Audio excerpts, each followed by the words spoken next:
est 7h47. C'est difficile.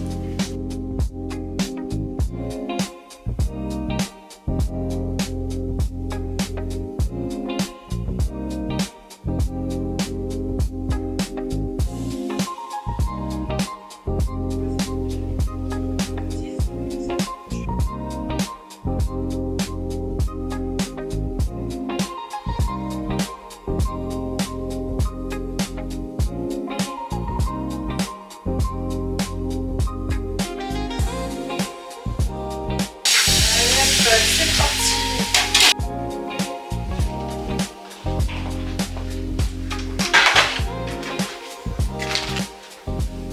Ok, il est 11h27.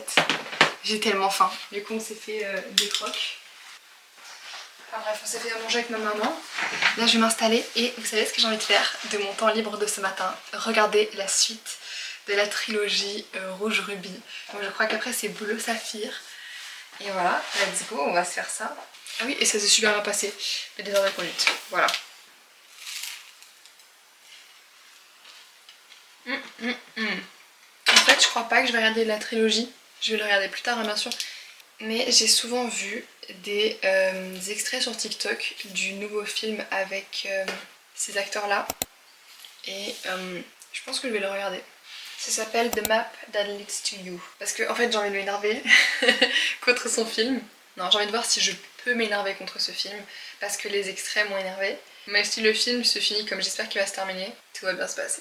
Je m'expliquerai après. Là ça paraît très flou mais je m'expliquerai après. Je ne vais rien spoiler pour l'instant. Vous savez quoi, je lance le film. Allez, let's go.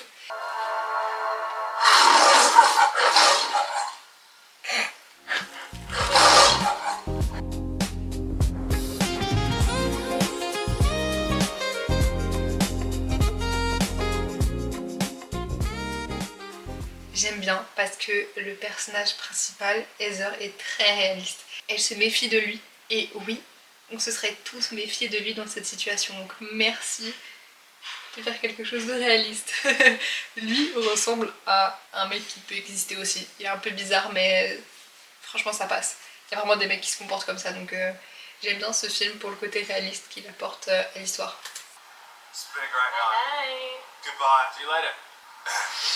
Ah, ça me gêne un peu.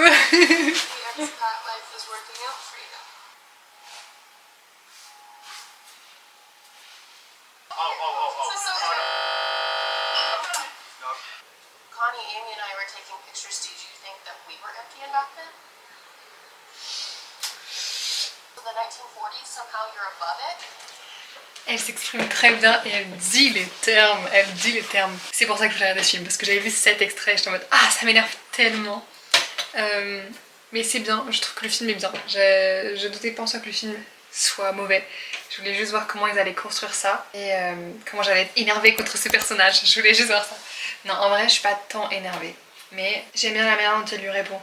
Parce qu'en soi tu peux être énervé contre les gens qui font plein de photos et qui profitent pas à 100% du moment présent. Mais juste les regarde pas. Fais ton truc, tant qu'il ne te dérange pas toi-même, t'as pas à les juger autant. Parce que dans ce cas, toi aussi, tu deviens malsain et toxique dans ton comportement parce que du coup, tu mets toute ton attention sur d'autres gens plutôt que de profiter de l'expérience en tant que telle.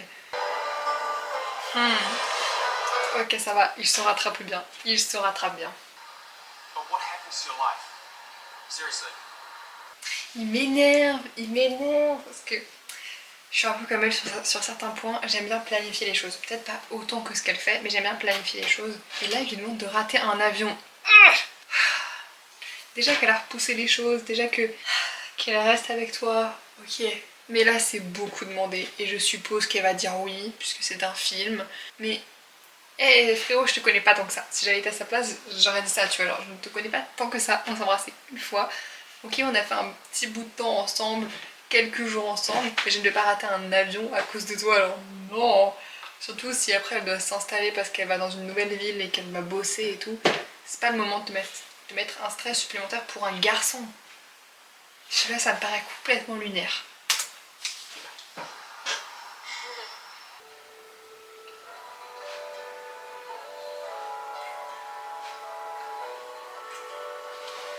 Mon dieu. Ça me saoule parce qu'ils sont mignons. Genre j'aimerais ne pas l'aimer mais en vrai, je comprends son personnage. Mais il est con. Il est con, hein. Il est un peu long le film. J'ai un peu de mal à suivre. Après, je suis contente parce que du coup, on développe leur relation. Mais c'est un peu voie à l'échec. Voilà, donc...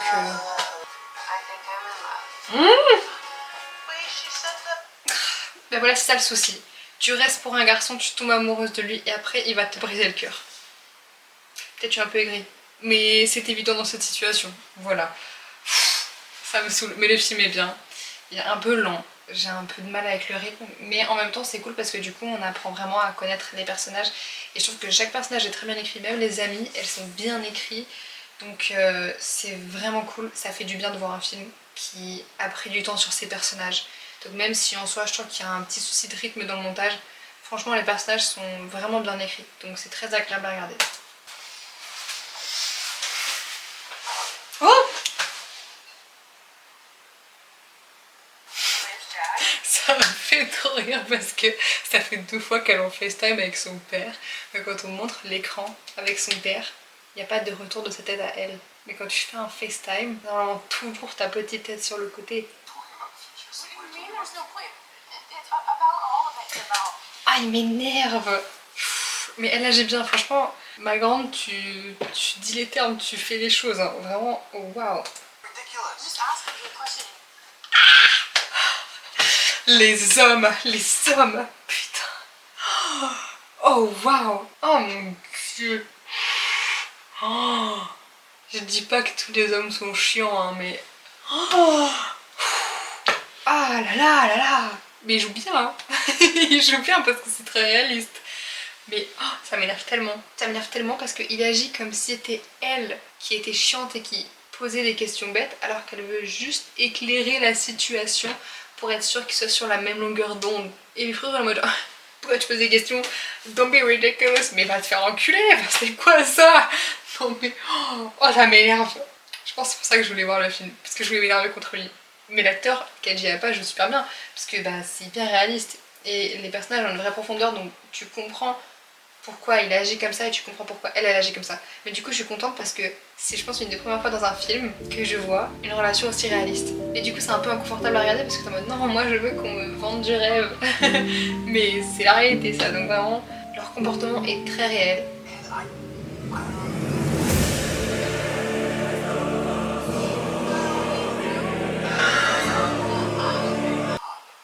Bon, je suis plutôt sûre qu'il est malade et que c'est pour ça qu'il veut pas se prendre la tête et tout. Mais c'est pas une raison pour mal se comporter avec elle. Au bout d'un moment, tu peux lui donner des réponses. Oui, t'es pas obligé de faire des grands choix sur ton futur. Bien sûr, si ça te stresse et que tu veux pas penser au futur, ça se comprend. Mais pour moi, c'est une question de respect aussi, de dire certaines choses à la fille avec qui tu es. Dis pas genre, non, je pense pas au futur. Mais du coup, c'est hyper irrespectueux. C'est comme dire à la personne, genre, ok, je profite du moment, mais après, je penserai plus jamais à toi. Non, tu peux assumer et dire, genre, oui, je sais pas ce que je vais faire plus tard, je ne sais pas ce que je vais faire, mais je sais que je vais ressentir telle émotion. Tu peux parler de tes émotions, t'es pas obligé de tout mettre sous le prisme de faire, de pas faire, du futur, de machin. En fait, il se prend la tête en disant de ne pas vouloir se la prendre. Les hommes, hein. Je me détends. Je me détends. Oh putain. C'est cute. En fait, c'est horrible parce que il lui donne des espoirs à chaque fois. Et je pense qu'il n'est pas dans ce but de vouloir la faire tourner en bourrique. Mais du coup, à chaque fois, il se remet dedans, il leur donne des espoirs, il est en mode genre oui, partons à l'aventure ensemble. Et après, il est en mode no, no. J'ai vu cet extrait. Attention, spoiler, hein. Il va la laisser à l'aéroport. Je le sais, je l'ai vu. C'est horrible. En vrai, on comprend pourquoi il le fait, mais c'est tellement lâche la manière dont il le fait. C'est toujours ça le souci en fait, c'est juste. Moi, si tu le fais bien et respectueusement, en vrai, tu peux faire ce que tu veux, genre c'est ok. Mais si tu le fais mal et que tu t'échappes, genre là, littéralement, il dit je vais faire pipi, il revient jamais. Bah, je t'avoue, c'est pas très respectueux. En plus, c'est vrai parce que du coup, ça la met dans un gros stress avant de prendre son avion. Non, non, non, non, non. Elle joue très bien, ça me donne envie de pleurer. Elles sont trop bien écrites les filles, elles sont trop fun. Voilà, là c'est mieux. Là quand elle fait un FaceTime, on a sa tête. On y est, je pense que c'est la fin. Elle lit une lettre de sa part, je pense qu'on est à la fin du film. Let's go. C'est touchant. Et là je sais qu'elle va se souvenir du lieu où est-ce qu'il est, et du coup elle va le retrouver.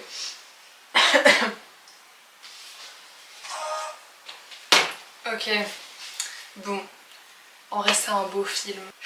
J'ai un peu critiqué son personnage, forcément, mais j'ai bien aimé le fait que, oui, on le critique sur certains points, mais on comprend ses raisons, on sait pourquoi il fait ça. Juste, ça m'a rappelé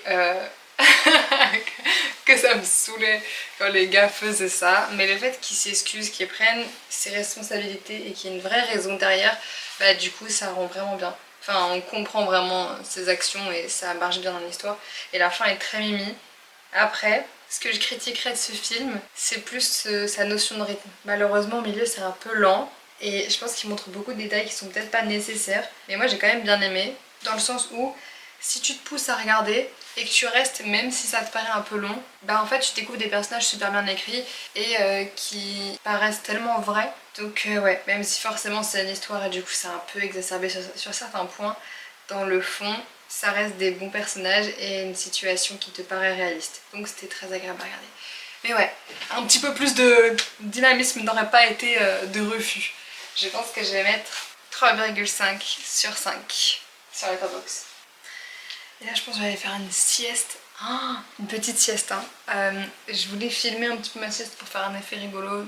Rigolo, non, juste faire un effet où on voit le temps passer et moi qui dors. Mais j'ai pas assez de batterie là actuellement pour le faire, donc je vais juste vous laisser vous reposer aussi. On fait une sieste tous ensemble et après on se retrouve.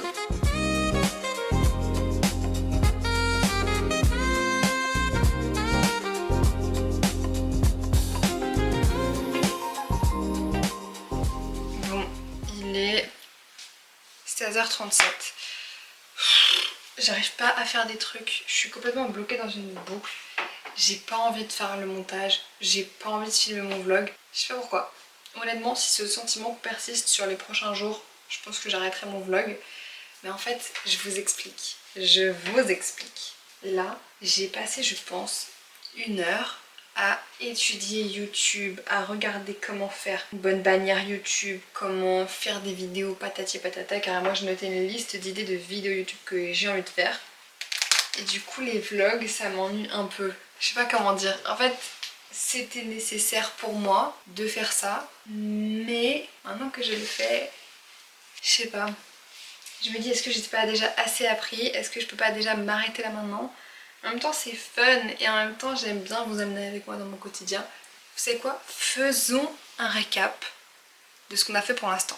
Premier jour, journée banale, j'explique le concept, je vous emmène avec moi. Deuxième jour, journée banale, je mange des takis pimentés, de la soupe, des nouilles pimentées, je vous emmène avec moi.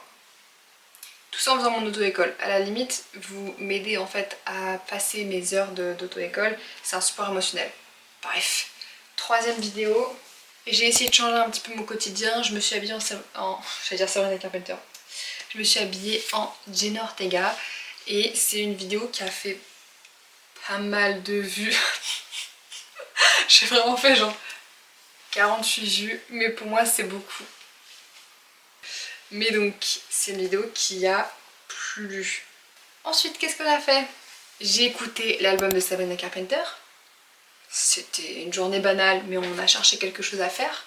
Ensuite j'ai pris le train pour aller chez mon papa. J'ai failli rester coincée dehors et avant ça on avait fêté l'anniversaire de mon petit frère. Ça fait beaucoup dans une journée, ça c'était des journées chargées, mais c'est des journées que j'aime filmer parce que même si j'ai pas trop le temps de filmer, j'ai l'impression que c'est dynamique, on fait des trucs. Tu vois genre on avance ensemble encore et c'est fun. Ensuite j'ai fait la vidéo est-ce que vous pourriez danser dans la rue parce que dans ma journée quand j'étais sur Paris, on a vu les gens danser, c'était trop fun. Enfin, j'ai fait la vidéo, je suis restée bloquée dans ma chambre parce que bon, j'ai passé une journée encore une fois sur Paris et après une fois être rentrée chez moi, je me suis enfermée dans ma chambre et pour moi c'était un peu le highlight de la journée, c'était des choses à raconter quoi, enfin. Et hier j'ai publié C'est difficile la reprise, j'enchaîne catastrophe après catastrophe, catastrophe sur catastrophe, je sais pas comment j'ai dit. Mais puis la miniature c'était la fatigue se fait sentir parce que j'ai fait que dormir hier. Donc en soi c'était un peu une pause et une reprise. Enfin c'était avant-hier.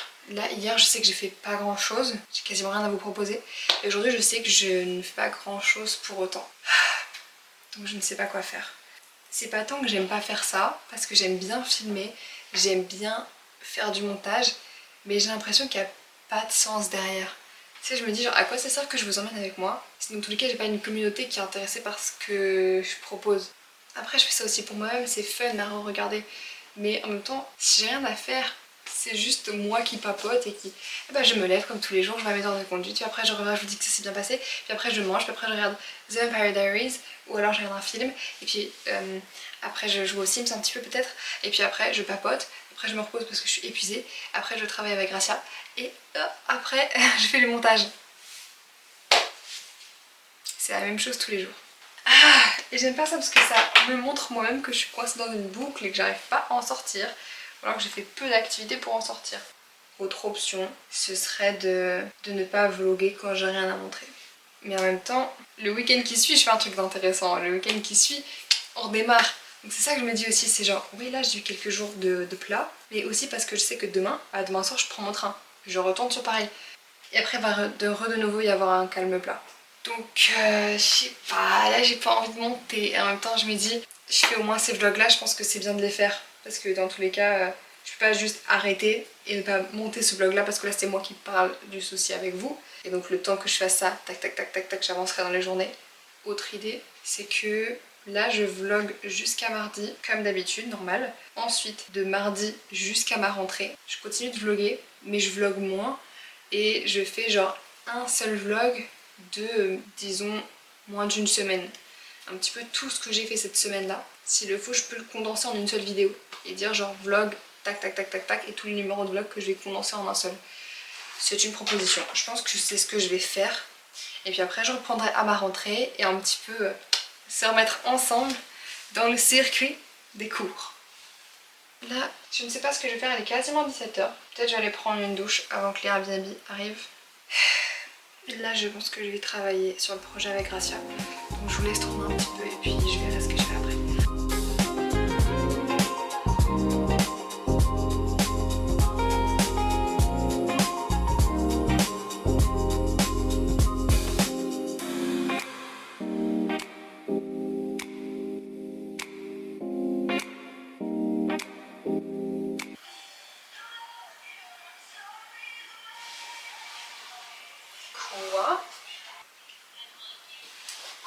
Quoi? Ah. Tous les jours on apprend une mauvaise nouvelle sur le monde. Voilà. Super.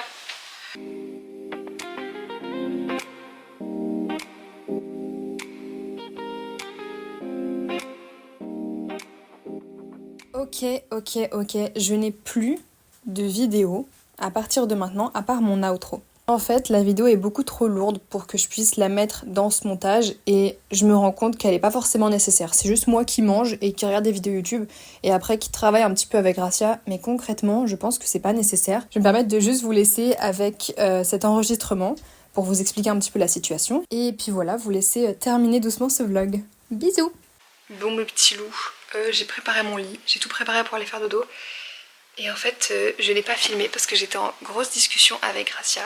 Et c'est resté entre nous deux, c'était vraiment bien. Mais voilà, du coup, j'ai pas filmé du tout.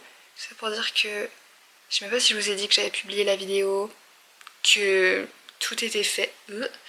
Mais tout est fait. J'ai publié le vlog du jour, tout s'est bien passé. J'ai juste arrêté de filmer ce soir. Et là, je vais aller dormir parce qu'il est minuit 8 et j'ai un gros mal de tête. Et là je sens qu'il faut que je fasse une pause. Et demain, mon heure de conduite elle est de 13h à 14h, j'ai qu'une seule heure. Et c'est pas tôt le matin. Donc je vais pouvoir dormir, je suis tellement contente. Bref, je vous fais des gros bisous. Et à demain pour le prochain vlog.